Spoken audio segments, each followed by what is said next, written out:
आजपासून नव्या संसद भवनाचं उद्घाटन होईल। पंतप्रधान नरेंद्र मोदी जुन्या संसद इमारतीमधनं नव्या वास्तूकडे निघतात। हातामध्ये संविधानाची प्रत घेऊन ते नव्या संसद भवनामध्ये प्रवेश करतील। काही वेळापूर्वी सर्व खासदारांचं लोकसभा राज्यसभा या सर्व खासदारांचं एक फोटो सेशनही संपन्न झालं। सध्या सेंट्रल हॉल मध्ये सर्वजण उपस्थित आहेत। हा सेंट्रल हॉल देशाच्या अनेक महत्त्वपूर्ण घटनांचा साक्षीदार राहिलाय आणि या सेंट्रल हॉल मधनं बाहेर पडत संसदेच्या नवीन वास्तूत प्रवेश करतील पंतप्रधान नरेंद्र मोदी आणि सर्व खासदार। 5 दिवसांचं विशेष अधिवेशन गणेशोत्सवाच्या दरम्यान आयोजित करण्यात आलंय।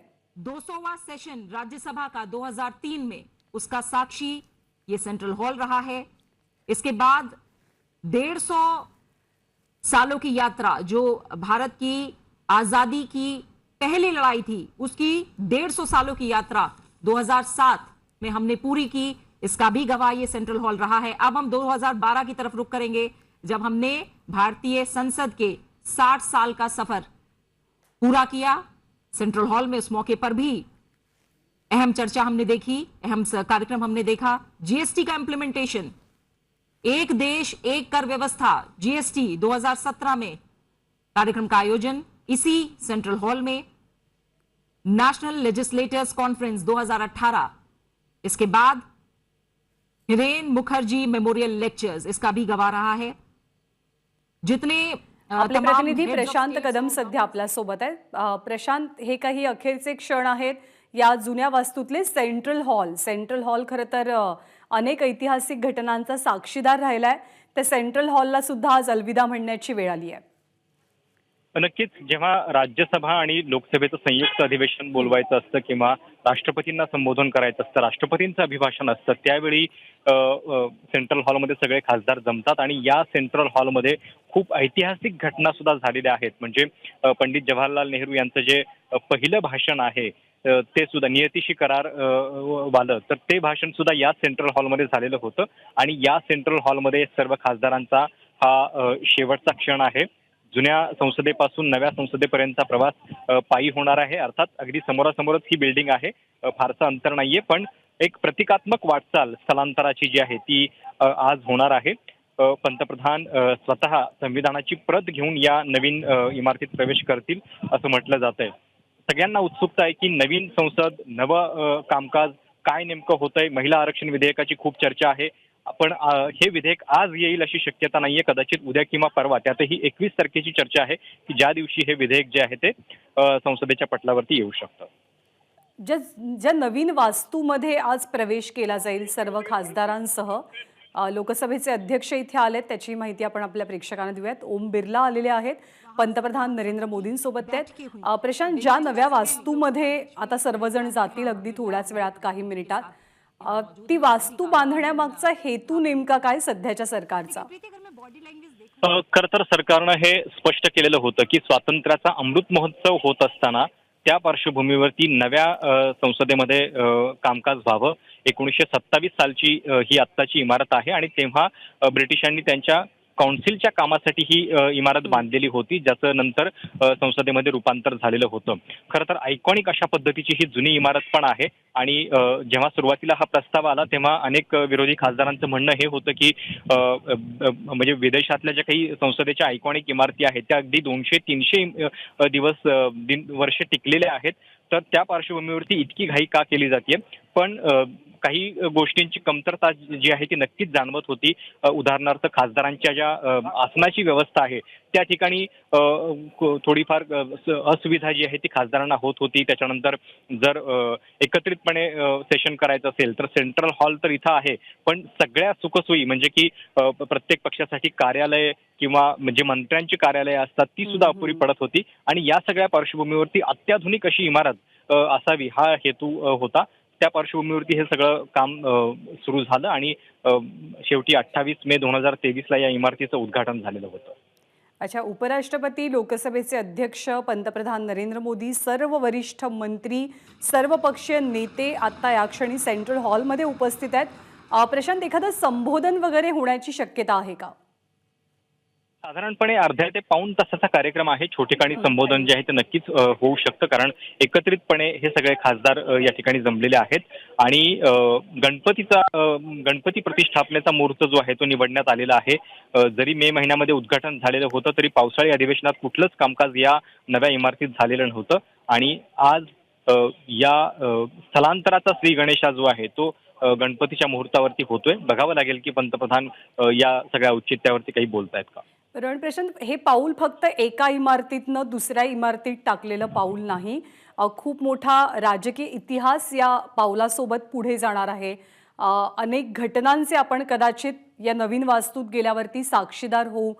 कोणते प्रमुख अजेंडे, कोणते महत्त्वाचे विषय या नव्या संसद वास्तूच्या निमित्तानं आपण अनुभवू शकणार आहोत येत्या काही महिन्यात, दिवसात? नक्कीच जेव्हा कलम 370 आलेलं होतं त्याच्यानंतर ट्रिपल तलाकचा मुद्दा जो आहे तो देखील मार्गी लावण्यात आलेला होता. त्याच्यानंतर मोदी सरकारचं पुढचं पाऊल काय असणार याची उत्सुकता होती आणि गेल्या 2 दशकांपासून महिला आरक्षण विधेयक जे आहे ते प्रलंबित आहे. 1998च्या दरम्यान पहिला प्रयत्न झालेला होता हे विधेयक आणण्याचा, मात्र तो असफल झाला. त्याच्यानंतर युपीए सरकारच्या काळामध्ये सुद्धा तो प्रयत्न झालेला होता. महिला आरक्षण विधेयक जर नव्या संसदेमध्ये मंजूर झालं तर ते खूप मोठं ऐतिहासिक पाऊल असेल आणि देशाच्या राजकारणाला खूप मोठी कलाटणी या एका विधेयकाने मिळू शकते. आधी आपल्याकडं पंचायत राजमध्ये 1990 सालापासूनच हे आरक्षण लागू आहे. राजीव गांधी सरकारच्या काळामध्ये ते मंजूर झालेलं होतं 33% आरक्षण, पण लोकसभा आणि विधानसभेमध्ये ते होऊ शकलेलं नव्हतं. आता जेव्हा ते होईल तेव्हा त्याच्यामध्ये 2-3 प्रश्न आहेत. एकतर हे आरक्षण देताना लोकसभेच्या जागा पण वाढवल्या जाणार का, जागा वाढवून हे आरक्षण दिलं जाईल का, आणि दुसरी गोष्ट म्हणजे हे महिला आरक्षण याच 2024च्या निवडणुकीला लागू होईल की आता फक्त म्हणजे तरतूद होईल, त्याची सगळी डिलिमिटेशनची प्रक्रिया पूर्ण करून मग नंतर 2029ला त्याची अंमलबजावणी होईल. कारण कालपासून खासदारांमध्ये ही पण चर्चा आहे की आता ते केवळ मंजूर केलं जाईल, त्याच्यानंतर डिलिमिटेशन करावं लागणार आहे. आत्ताचे जे डिलिमिटेशन आहे त्याची मुदत 2026 पर्यंत आहे आणि ते केल्यानंतर मग कदाचित पुढच्या निवडणुकीच्या वेळी ते लागू होऊ शकतं. अर्थात की आपण केवळ जर तरची चर्चा करतोय. जेव्हा विधेयक येईल तेव्हा त्याच्यामधले प्रस्ताव नेमके काय आहेत हे बघावं लागेल. शिवाय एक मुद्दा हा पण आहे की सपा असेल, आरजेडी असेल, ते या मुद्द्यावरती विरोध करतायत की या महिला आरक्षणाच्या मध्ये सुद्धा एक SC, ST आणि ओबीसींना आरक्षण असावं. कारण जर 33% महिलांना आरक्षण दिलं तर खुल्या प्रवर्गातल्या पुन्हा समाजाचं वर्चस्व जे आहे ते वाढेल आणि ते वाढू नये म्हणून अनेक ओबीसी नेत्यांनी सुद्धा या आरक्षणाला विरोध केलेला होता. त्यांचं म्हणणं होतं की अप्रत्यक्षरित्या आमचा हक्क दाबण्याचा हा प्रयत्न आहे. ऑपरेशन कार्यक्रमाला सुरुवात झाली आहे. सेंट्रल हॉलमधल्या आपण कार्यक्रमात जातोय.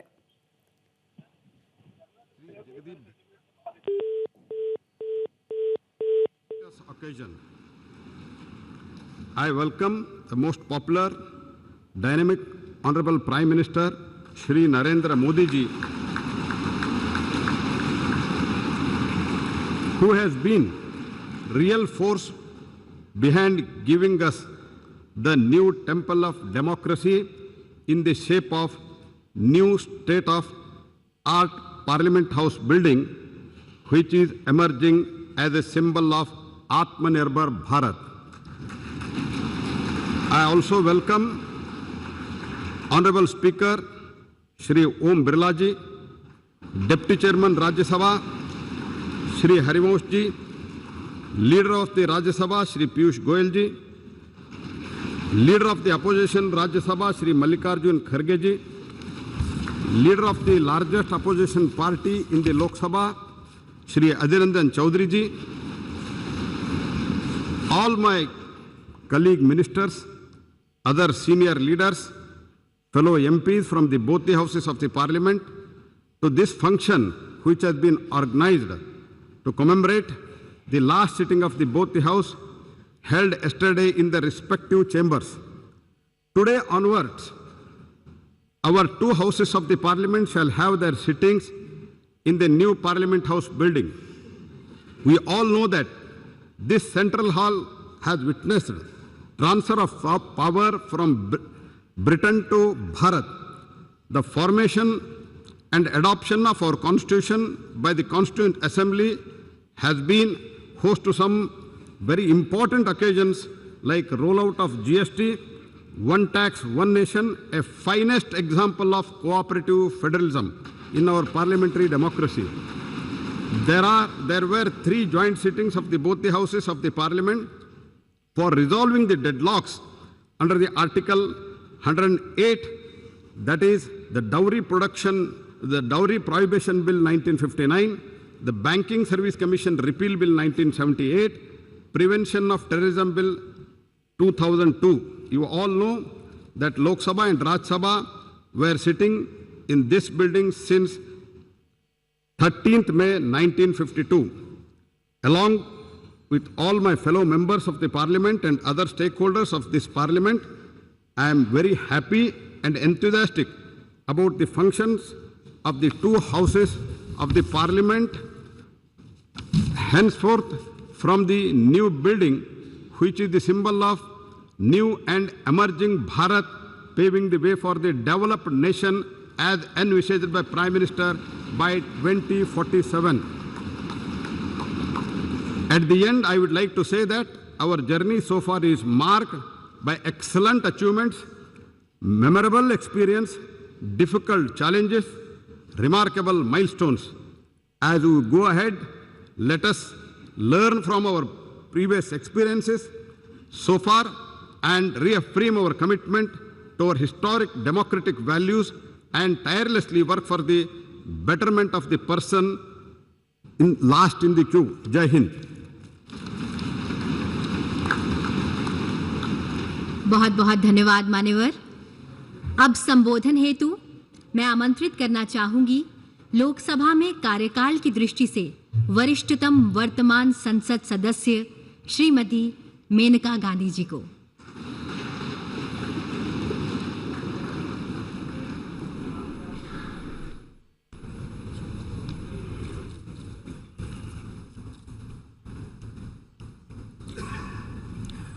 Honorable Vice President, Chairman of the Rajya Sabha, Honorable Speaker, Honorable Prime Minister, Ministers, and esteemed colleagues of this distinguished House.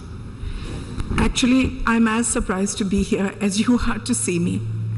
This is a historic day today.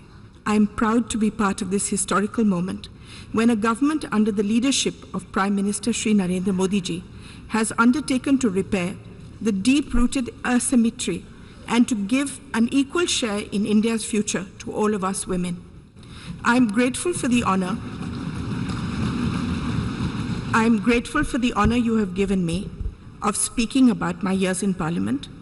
We are going to a new building, and hopefully this grand edifice will reflect the aspirations of a new Bharat. Today,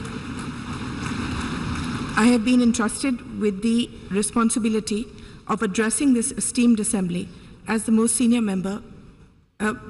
parliamentarian in the Lok Sabha. I entered Parliament at the age of 32, 9 years after the death of my husband. My debut was as Minister for Environment. Today, 35 years later, I have spent most of my adult life in this institution, and I have seen 7 prime ministers and the shaping of grand history. It has been an arduous, rocky road. I had several terms as an independent member and finally joined the Bharatiya Janata Party under Shri Atal Bihari Vajpayee ji's leadership in 2004. Since then, I have remained a proud member of the BJP as well as this august House. Being a member of Parliament is an immense responsibility as it entails safeguarding the trust of lakhs of voters who elect us to be their voice. You are given power, but this power must always be used for their good. The job demands unwavering commitment, moral rectitude, and courage. Basically, it demands great love for your country and infinite kindness towards all. Each one of us gets this opportunity to make a difference, provided we sublimate our own ambitions and see ourselves only as vessels or bridges or protectors of all the beings that need us, the last person in India who believes himself forgotten. People who cannot navigate for themselves and appoint us as their helmsmen. I have tried to make the most of every minute to bring about change wherever I am, whether as Environment Minister, when many institutions and laws that safeguard us were passed, as Social Justice Minister setting up Alimco, which now looks after all the disabled in the country. Childline, which was regarded internationally as the best institution for looking after street children. Stopping child labor in the carpet industry. You can change things wherever you are. For instance, in the opposition as a BJP member, as chairperson of the often ignored Assurances Committee, we changed the way people were experimented on by pharmaceutical companies. They were not paid or even asked before becoming guinea pigs. This was changed by us. During Atalji's time, we brought in the vital red and green dot on foods, allowing people to know whether they were eating vegetarian, non-vegetarian food. We repaired an institutional deception by food companies. No service, no job is too small that it should not be taken seriously. My happiest moment was being given the responsibility by the Prime Minister, who coined the phrase Beti Bachao, Beti Padhao.